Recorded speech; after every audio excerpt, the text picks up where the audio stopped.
বন্ধুরা, আমলকিকে সারা বছর এইভাবে স্টোর করে রাখো এবং আজকে যে রেসিপিটি আমি শেয়ার করছি এটা বাচ্চা থেকে বড় প্রত্যেকে কিন্তু চেটেপুটে খাবে আমলকি।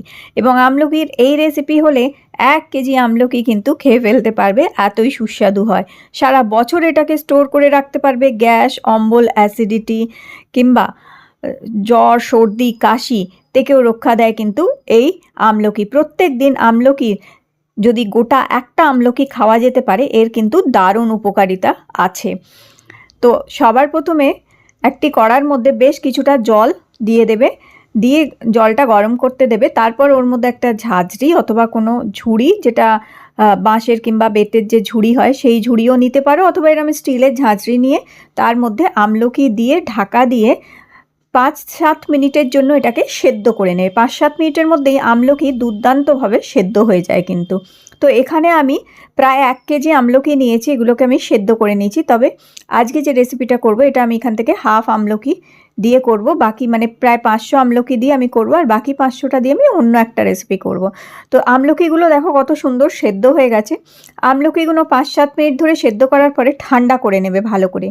ভালো মতন ঠান্ডা হয়ে যাবার পরে আমলকির কোয়াগুলো এইভাবে ছাড়িয়ে নেবে। খুব সহজেই কোয়াগুলো ছাড়ানো যায় সেদ্ধ হয়ে গেলে। দেখো, আমলকি কখনোই জলে ফেলে সেদ্ধ করবে না, তাতে আমলকির গুণাগুণগুলো জলের সাথেই ভেসে চলে যায়। তাই সবসময় ভাপিয়ে নেবে আমলকি। তো এইভাবে আমলকি যখন ঝুড়ির মধ্যে, ঝাঁঝরির মধ্যে কিংবা কোনো প্লেটে, বাটিতে দিয়ে ভাপিয়ে নেবে, দেখবে অনেক বেশি ভালো গুণগুলো ওর থাকবে এবং টেস্টও ভালো লাগে। এরপর একটা প্লেটের মধ্যে আমি 2 বড় চামচ মৌরি নিয়ে নিয়েছি, আর এখানে দিয়েছি 2 বড় চামচ মতন ধনের গুঁড়ো। মৌরি আর ধনের গুঁড়ো সমান পরিমাণে নিয়ে নেবে। 2 চামচ মৌরি, 2 চামচ ধনের গুঁড়ো, 1 চামচ জিরের গুঁড়ো, আর এখানে চামচ হিসেবে আমি টেবিল স্পুন ব্যবহার করছি। আর এখানে 1 টিস্পুন মতন গোলমরিচ নিয়ে নেবে। তো এই গোটা গোলমরিচ এখানে নিয়ে নেবে এইভাবে। তো নিয়ে এবার এই সমস্ত মশলাগুলোকে বেটে পাউডার করে নেব। তো এখানে চাইলে তোমরা গোটা ধনে, গোটা জিরেও দিতে পারো। দিয়ে মৌরি গোটা এবং গোটা গোলমরিচ দিয়ে ভালো করে বেটে এগুলোকে সব পাউডার বানিয়ে নেবে। তো এইভাবে দেখো আমি এগুলো বেটে পাউডার তৈরি করে নিয়েছি। এরপর আজকে এই আচারের রেসিপিটা আমি তৈরি করব আগারোর এই এলিট হার্ড অ্যানাডাইস কড়াইটার মধ্যে। এগুলো বেশ ভালো হয় এটাতে, যেটা হয় অল্প তেলে রান্না করা যায়, এগুলোতে পুড়ে যায় না জিনিস এবং সুন্দরভাবে রান্না হয়ে যায়। তো এখানে আমি 2 থেকে 3 টেবিল স্পুন মতন সর্ষের তেল দিয়েছি। সর্ষের তেলটা হালকা করে গরম করবে।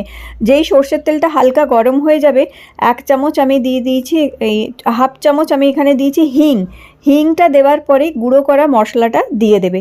তেল কিন্তু বেশি গরম করবে না, তেল একদম জাস্ট একটুখানি তেলটা গরম হলেই গ্যাস অফ করে দিয়ে হিং দিয়ে দেবে হাফ ছোটো চামচ।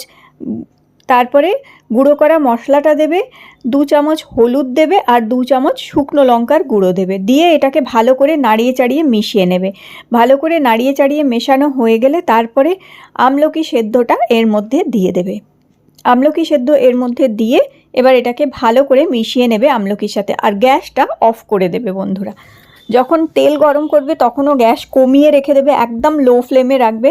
তেল গরম হয়ে গেলে গ্যাস অফ করে দিয়ে হিং, গুঁড়ো মশলাটা আর যেটা হচ্ছে হলুদ গুঁড়ো, লঙ্কার গুঁড়ো দিয়ে নাড়িয়ে চাড়িয়ে নিয়ে আমলকিটা দেওয়ার পর এবার দেখো আমি 2 বড় চামচ মতো নুন দিয়ে দিয়েছি। এখানে 2 থেকে 3 বড় চামচ নুন দিয়ে দেবে, আর 1 চামচ দেবে এখানে বিট নুন।